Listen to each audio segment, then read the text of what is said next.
Oi pessoal, hoje eu quero falar com vocês sobre um assunto que está lá na legislação trabalhista e que de repente pode ser a solução para algum problema que você esteja vivendo, seja como empregado ou como empregador. Vamos conversar um pouquinho sobre a rescisão indireta? Você já ouviu falar, com certeza, esse termo, rescisão indireta, mas eu te pergunto, você sabe o que é a rescisão indireta? Mais ainda, você sabe quando ela pode ocorrer? Bom, a rescisão indireta, de fato, está prevista na CLT, como eu já disse, lá no artigo 483. E o que seria essa rescisão indireta? A rescisão indireta ocorre quando, por falta grave do empregador, o empregado pode meio que demitir o empregador. É exatamente isso, é uma demissão por justa causa às avessas, invertida. O empregado vai demitir o empregador. Agora, evidentemente, como eu já disse, são faltas graves cometidas pelo empregador. Essas faltas graves também estão previstas em lei. E a CLT traz as razões, né? Quais seriam essas faltas graves que o empregador comete que podem ocasionar a rescisão indireta? Bom, são várias.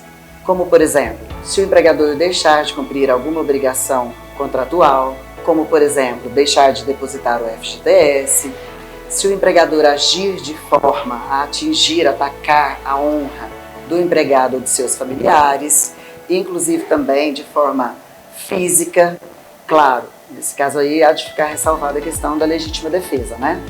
Outros aspectos, como por exemplo, exigir do funcionário, do empregado, mais do que suas forças e sua competência permite que ele realize, exigir que ele realize trabalhos que sejam ilegais ou que não estejam previstos no contrato de trabalho, enfim, são várias as situações que podem ocasionar a rescisão indireta. Agora, uma coisa é fato, acontece com certa frequência. Acontece sim, porque muitas vezes o empregador se aproveita dessa relação onde ele tem mais poderes do que o empregado e ele acaba abusando disso e comete essas falhas no trato rotineiro com o empregado ou também essas outras mais relacionadas a descumprimento de deveres, inclusive legais, como a falta de pagamento de FGTS. Mas também acontece o contrário. Muitas vezes o empregado quer se valer de uma situação e criar uma razão para obter lucros, forjando uma realidade que não existe e buscando a rescisão indireta. Então, é bastante importante que estejamos atentos, porque quem alega tem que provar. Uma vez que o empregado pedir a rescisão indireta, ele haverá de comprovar as razões pelas quais ele está pedindo essa rescisão, né? Então não é tão simples assim. Agora, claro, uma vez que o empregado tenha esses seus direitos feridos de forma grave pelo empregador, venha pleitear a rescisão indireta, consiga comprovar os motivos para que essa ocorra, ele terá os mesmos direitos que aquele funcionário que foi demitido sem justa causa. Ou seja, ele vai receber sua indenização, suas verbas rescisórias, como se demitido sem justa causa ele tivesse sido. Mas existe o aspecto, como eu já falei, de que muitas vezes o empregado quer se valer de alguma situação e utiliza isso de forma não tão verídica, digamos, e também existe uma outra situação onde, na verdade, não há apenas a falta grave do empregador, mas também tem a contribuição por algum tipo de erro na conduta do empregado. E quando ficar evidenciado que a causa para a rescisão deste contrato de trabalho foi ocasionada por falta dos dois, ou seja, empregado e empregador, aí essas verbas rescisórias, essa indenização, às quais o empregado faria jus, ela não será integral, ela será de 50%. Por quê? Porque a culpa estará sendo dividida entre os dois, empregado e empregador.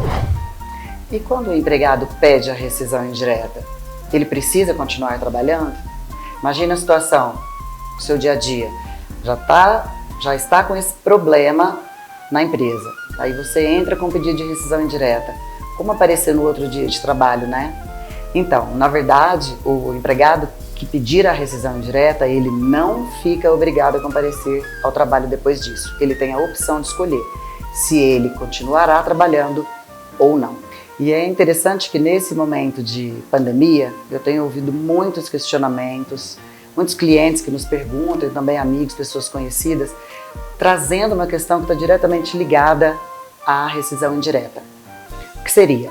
Com a pandemia, houve a implementação da legislação Programa para Manutenção do Emprego e Renda. O que ele permite que aconteça? Duas situações distintas. A primeira delas, a suspensão do contrato de trabalho.